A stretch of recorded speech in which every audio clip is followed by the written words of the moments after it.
Manni Mariyaanaa Dawaa Caffaa yaa'ii idilee arfaffaa marsaa 43ffaa bara baajataa 2018 kurmaana lammaffaa geggeesseera. Afayaa'iin mana marichaa Maammed Idris yaa'ii kanaan gabaasni seektaroota 27 erga gamaggamameen boodatti gara gandootaatti gadi bu'uun hojiilee hojjetamanii fi hin hojjetamiin hafan daawwachuu danda'uu himaniiru. Kanneen keessaa misooma jallisii qamadii bunaa daawwachuu kan eeran afayaa'iin kun gama waajjira qabeenya beelladaa fi qurxummii aanichaan dargaggoota hojii oomisha aannanii fi horsiisa lukkuu irratti gurmaa'an gadi buunee ilaaluun banaalee mudatan sirreessuuf kallattii keenya irra jedhaniiru.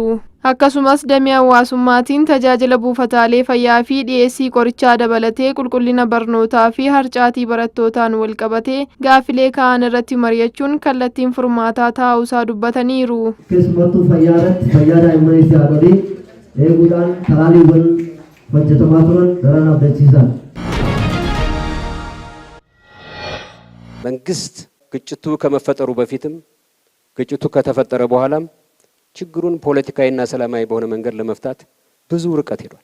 mootummaan ammallee balbala isaa nageenyaaf banaa taasisee hojjechaa jira jedhan bulchaan olaanaa naannoo Amaaraa Raggaa Kabbadaa mariin paanaalii walta'iinsa biiroo kominikeeshinii naannoo Amaaraa fi tajaajila oduu Itoophiyaan mata duree nageenya waaressuu badhaadhummaa misoomsuu jedhuun magaalaa Baahir Daaritti geggeeffamee jira. Maricha irratti bulchaan olaanaa naannoo Amaaraa Raggaa Kabbadaa naannoon Amaaraa qabeenya namtolchee fi uumamaa akkasumas uummata aadaa hojii cimaa qabu kan of keessaa qabu ta'uu heeraniiru. Naannichatti walitti bu'iinsa baroota darban mudateen rakkooleen baay'ee dhaqqabuu kaasanii hojii hojjetameen haalli nageenyaa fooyyee qabu uumamuu himaniiru. Walitti bu'iinsaa fi waraanaan nageenya mirkaneessuun kan hin danda'amne ta'uu kan dubbatan bulchaan kun mootummaan ammallee balbala isaa nageenyaaf banaa taasisee hojjechaa jiraachuu ibsaniiru.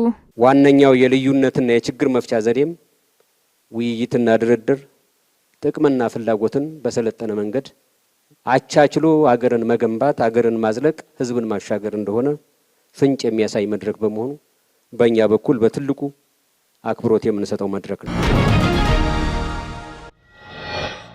Jilli ministeera aadaa fi ispoortii Shaawit Shaankaan durfamuu masaraa mootota Gondor daawwateera. Masaraan mootota Gondor aadaa, seenaa fi hambaa Itoophiyaa bakka turistii kan hawwatanidha. Ministeerri aadaa fi ispoortii Shaawit Shaankaan kiin Itoophiyaan tokkummaa biyyaalessaa ijaaruu fi seenessa biyyaalessaa babal'isuuf gahee guddaa qabaata jedhaniiru. Kiin Itoophiyaan ayyaana cuuphaa kabajuuf qophiirra kan jirtu magaalaan Gondor addabaabaayii masqalaatti hojii aartii isaa dhiyeessee jira.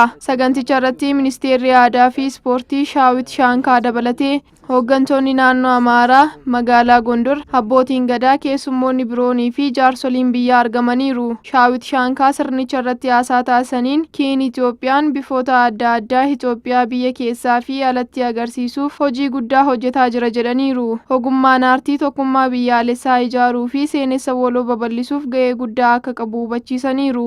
kiin Itoophiyaa የሙዚቃ የኪናዊ ብቻ ትዕይንቶችን ማሳየት ብቻ አይደለም። ከዛ ባለፈ ዶክመንተሪ አለ። ዶክመንተሪ ስለ ህዳሴ ግድብ ሚያሳይ ስለ ሰው ዘር መገኛ መሆናችን ስለሚያሳይ ስለ ቡና ሚያሳይ ኢትዮጵያ ብሔር ብሔረሰቦችና ህዝቦች ቀንን ለ20ኛ ጊዜ ስናከብር የብሔር ብሔረሰቦችን የእርስ በርስ መተዋወቅ የእርስ በርስ ግንኙነት በየጊዜው እያጠናከርን መጥተናል። ayyaanni saboota sablammootaa fi uummattoota Itoophiyaa sirna federaalaa mirkaneessuuf gahee olaanaa qabaa jedhan afayaa'iin mana maree federeeshinii obbo Aganyoo Tashaagar. Kabajni guyyaa saboota sablammootaa fi uummattoota Itoophiyaa 20ffaan naannoo giddugaleessa Itoophiyaatti kabajamee milkiin akka xumuramuuf qaamolee gahee qaban hundaaf sagantaa beekamtii kennuu fi gamaggamni raawwii magaalaa Addis Ababaatti geggeeffamee jira. Obbo Aganyoo Tashaagar waltajjicha irratti haasawaa taasisaniin sagantichi saboonni fi sablammoonni sirnaan akka wal baran gumaacha olaanaa taasisuu eeraniiru. Keessattuu guyyichi sirna federaalizimii bu'uura godhachuun akka kabajamu taasifamuun sirna federaalaa mirkaneessuu keessatti qooda olaanaa ba'achaa jiraachuu dubbataniiru. የኢትዮጵያ ሚዲያዎች እንደራሳቸው የኢትዮጵያ ብሔር ብሔረሰቦች በዓል ስለነበር ተብሎ መላው ሁሉም ሚዲያዎች በመረባረብ በዓሉ እንዲከበር ያደረጋችሁበት መንገድና ለበዓሉ የሰጣችሁት ክብር ለበዓሉ የሰጣችሁት ቀለም በእውነት ለመናገር ከፍተኛ ምስጋና የሚገባው ስለሆነ Pirezidaanti Taayyeen xalayaa muudamaa ambaasaaddaroota biyyoota 14 fuudhaniiru. Xalayaa muudama isaanii Pirezidaanti Taayyeef ambaasaaddaroonni biyyoota adda addaa dhiyeessaniiru. Dubbii himaan ministeera dhimma alaa ambaasaadder Nabiyaat Geetaachoo akka jedhanitti ambaasaaddaroota xalayaa muudama isaanii dhiyeeffatan keessaa 11 teessoon isaanii magaalaa Addis Ababaadha jedhaniiru. Ambaasaaddaroonni kunniin bu'aa guddaa galmeessaa kan jiran fooyya'insa dinagdee gooroo fi dameelee investimentii fi daldalaa irratti Pirezidaantii Taayyee waliin mari'ataniiru. Akkasumas hojiiwwan bu'aa biyyaalessa Itoophiyaa kabachiisan irratti mari'achuu heeruu isaanii tajaajilli oduu Itoophiyaa gabaaseera.